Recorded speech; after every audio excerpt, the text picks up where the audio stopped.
Hey guys, and welcome back to this channel. In this video I'll be showing you guys the newest a sneak peek I guess of the new Christmas update that's coming up real soon.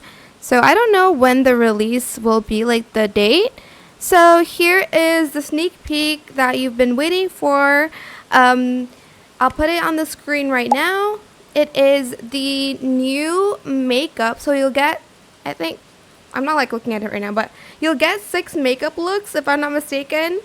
And that is pretty much it right now for the sneak peek of the latest update on Dress to Impress. So keep an eye out for more updates. I will be posting it once they give more sneak peeks. I do really like the makeup. I do hope they will bring out new items, but I don't think they will. They'll only bring new makeup, and I think a quest or something similar like that.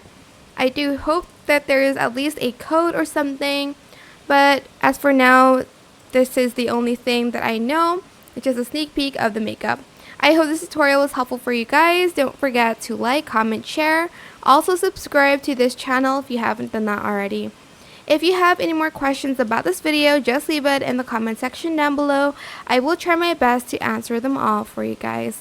And if you found this video helpful, please click the thanks button as well. That is it. Thank you so much for watching. Bye.